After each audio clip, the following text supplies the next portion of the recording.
Hey guys, Pedro here to tell you about the latest from Alcest, Les Chants d'Allure, out June 21st on Nuclear Blast. This album has 7 tracks, 44 minutes in length, and this is the band's 7th full-length studio album. They are a French atmospheric metal band. When it comes to the design of this record, I was surprised, at least at first, I was surprised with the approach, which was to create an album that's really about the individual songs. I mean, they all are somewhat connected by the atmosphere that they have, but musically there's really a sense of beginning and end with each and every single track. There's no sense of continuation. It's not an album that's fluid, dynamic, that doesn't pause, that it's constantly moving. That's not the style with this record. And I thought, considering the atmosphere of the album, that was going to be the approach. Almost one of those records where all 7 songs kind of combine themselves to create just one single track. This album took a different approach, one that I actually think it works best. Considering how deep the atmosphere and how deeply atmospheric the album is, giving each song its own starting point and its own finish line allows the listener to connect individually with the song, to have individual journeys along a much larger journey. And this gives quality to the tracks and allows the tracks to really shine and allows the tracks to stand out in the crowd, which for an album like this, it's important. Otherwise, the overall record would become a little bit overbearing for the listener. It would have been very difficult to navigate through a record that never seems to end versus having an album that gives you smaller journeys in increments, in allowing you to build up in your experience and build up as you're traveling along these 7 songs. As far as the sound goes, I already said that the album is deeply atmospheric, and it is. That's definitely one of the main core elements of this record, but it's also an album that it's very warm. It has this nice breeze to it, and it's very bright. There are a few dark elements here and there, nuances if you will, because overall this is a very bright sounding record.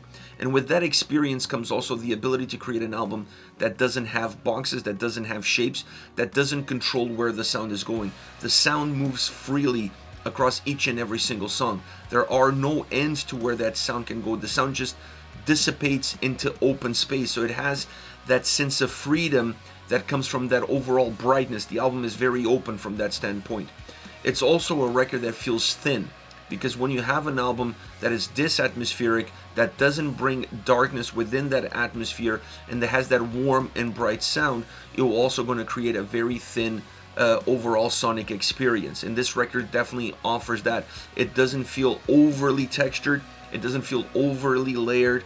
It's really simple, it's smooth, easy to listen to, easy to process, easy to understand, and allows you to almost get lost within not only the atmosphere, but that easy listening experience that the album puts through. That doesn't mean that every song sounds exactly the same or has all the same characteristics. They all have this deep atmosphere to them, but there are different nuances, there are different elements that change your perception of each and every single track. Is their ability to create a record where all the songs have a common denominator, but all the songs get to the finish line taking a different route. And when you look at the elements that drive that sound, that drive that atmosphere, you definitely have to look at the drums. The drums are not overpowering. They add to the experience of the sound. They add to the sense of where the song is going, and some of the heavier tracks, they obviously add heaviness to the sound. But overall, when you look at the drum sound on this record, a lot of the warmth really starts on that, with those drums, with the way they present themselves, with the way they place themselves in the mix. And then the warmth of the sound continues with the guitars. The blend of elements that the guitars offer create really an almost imagery in front of you. The guitars on this album are extremely alive without being super driven or super impactful. It's an album where the guitars work in the shadows. They create this ambiance, they create this experience, they bring this warmth, they bring this clarity to the sound, but they always allow you to feel like they're giving you a lot more than what they're showing you. And that is another key element of how well the sound and how well the production overall is put together, in order for the guitars and drums to feel very subtle and still impactful at the exact same time. On the other hand, you have the vocals, which on this album feels more like an instrument than a vocal performance.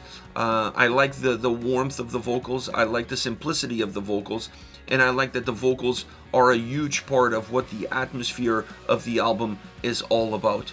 And that becomes pretty much the calling card from the first song all the way through, with a few exceptions here and there where the vocals play more of a traditional vocal role, but all around they really feel like they're a part of the music, they're part of the instrumentation, they are an instrument, and they are part of that atmosphere that they help create.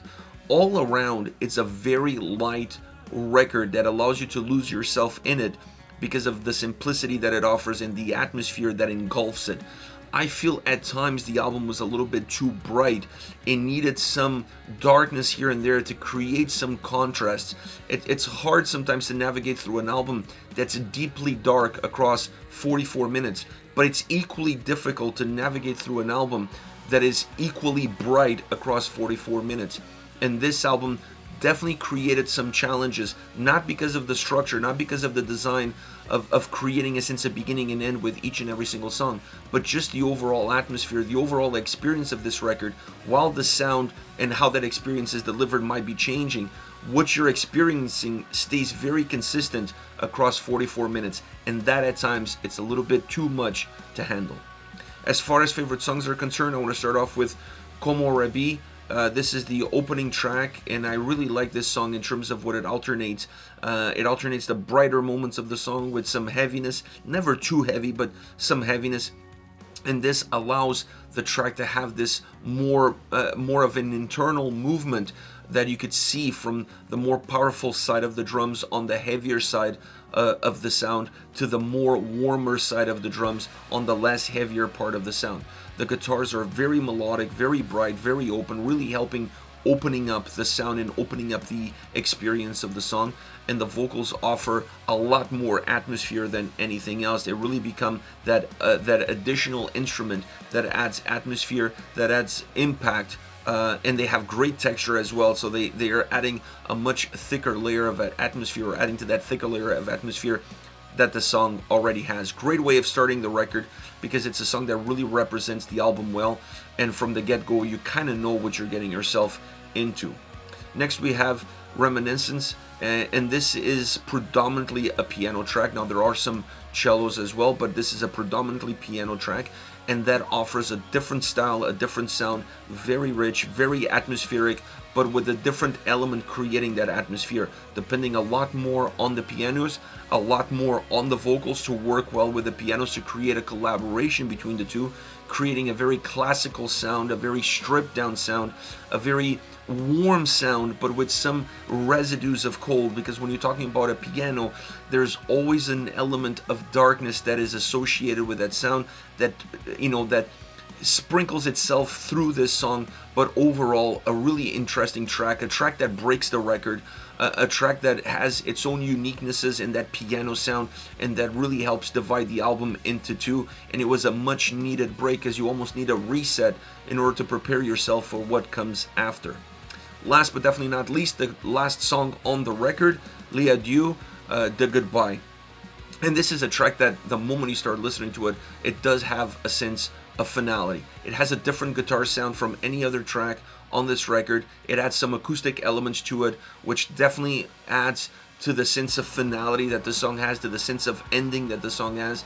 And then it creates that path, it kind of creates that journey that leads you to the end of the record, literally the end of the record, but also the way the song ends. It just feels like it's a dual finality. It's the end of the song, the end of the album, and everything kind of built up towards it. So it's a track that from the get-go gives you a sense that the ending is near, and it really works its way towards it.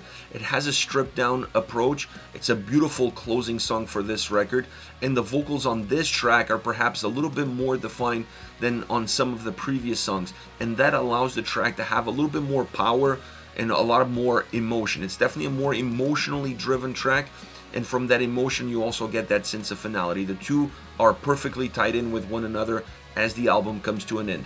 This is it. This is Alcest with Les Chants d'Alors, out June 21st on Nuclear Blast. Let me know your thoughts on the band, on the singles. Hit me up in the comment section, and I'll see you all at the next video. Take care, guys.